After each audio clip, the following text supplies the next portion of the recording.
Avez-vous déjà entendu parler d'une reine si puissante, si brillante, qu'elle a tenu tête à l'un des plus grands empires de son temps pendant près de 40 ans? Son nom est Nzingambande, et son histoire est l'une des plus inspirantes que le monde ait jamais connue. Préparez-vous à découvrir la vie d'une diplomate redoutable, d'une stratège militaire de génie et d'un symbole éternel de résistance. Nous sommes au début du XVIIe siècle.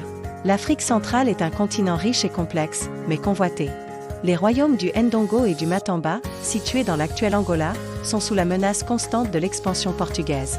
Les colons, avides de ressources et d'esclaves, grignotent peu à peu les terres et déstabilisent la région. C'est dans ce monde turbulent que naît Nzinga, en 1583. Fille du roi du Ndongo, elle ne grandit pas comme les autres princesses. Dès son plus jeune âge, elle est initiée aux affaires politiques et militaires par son père, qui décèle en elle une intelligence et une force de caractère hors du commun. Elle apprend à manier les armes, à chevaucher, et surtout, à comprendre les jeux de pouvoir. Elle observe, elle écoute, elle se prépare.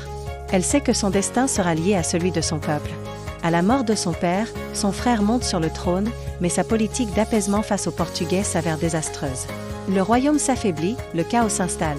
Conscient de ses erreurs et reconnaissant les talents exceptionnels de sa sœur, il lui confie alors la mission la plus cruciale de toutes, aller négocier la paix avec les Portugais à Luanda. Nzinga, qui a alors une quarantaine d'années, accepte. Elle sait que ce n'est pas une simple négociation. C'est une confrontation. L'avenir de son royaume est entre ses mains. Nous sommes en 1622. Nzinga arrive à Luanda, la capitale de la colonie portugaise. L'atmosphère est tendue. Le gouverneur portugais, João Correia de Sousa, l'attend.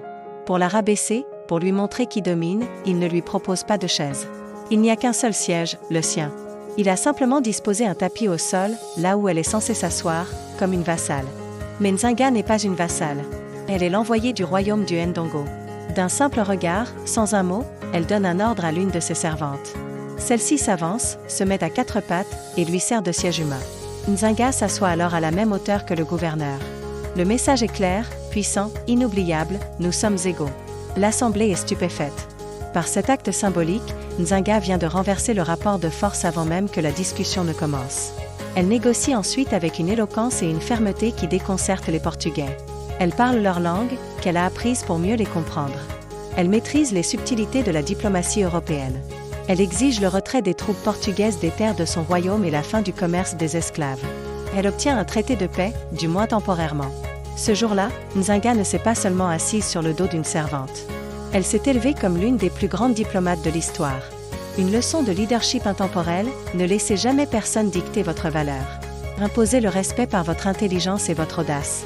Mais les Portugais ne tiennent pas parole. La paix est de courte durée. Ils trahissent le traité et reprennent leur raid. Le frère de Nzinga meurt dans des circonstances troubles, et elle monte sur le trône en 1624. Elle devient la reine Nzingambande. Mais son combat ne fait que commencer. Face à un ennemi militairement supérieur et déterminé, elle comprend qu'une confrontation directe serait suicidaire. Elle doit être plus maligne, plus agile. Elle va alors développer une stratégie de guérilla incroyablement efficace. Elle utilise sa connaissance parfaite du terrain, des forêts denses, des rivières, pour harceler constamment les troupes portugaises. Ses soldats, rapides et insaisissables, frappent et disparaissent, épuisant l'ennemi. Elle déplace sa capitale à plusieurs reprises, transformant son royaume en une forteresse mobile. Nzinga comprend aussi le pouvoir des alliances. Elle unit différentes tribus locales, autrefois rivales, contre l'ennemi commun. Plus audacieux encore, elle s'allie avec les Hollandais, les grands concurrents des Portugais en Afrique.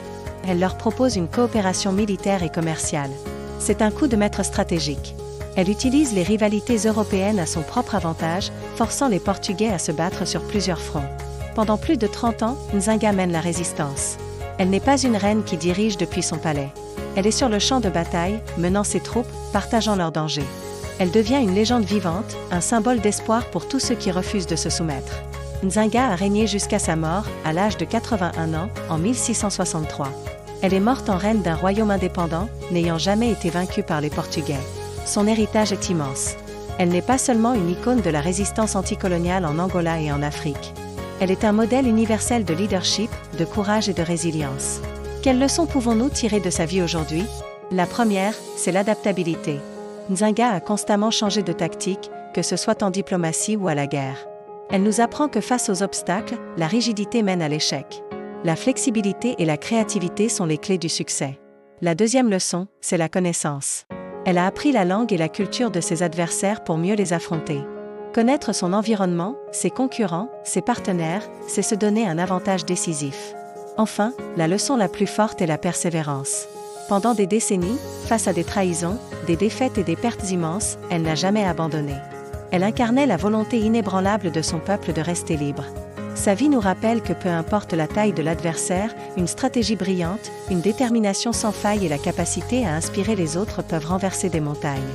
Que vous soyez un étudiant face à des examens, un entrepreneur lançant son projet, ou simplement quelqu'un qui fait face à des défis personnels, l'esprit de Nzinga peut vous inspirer.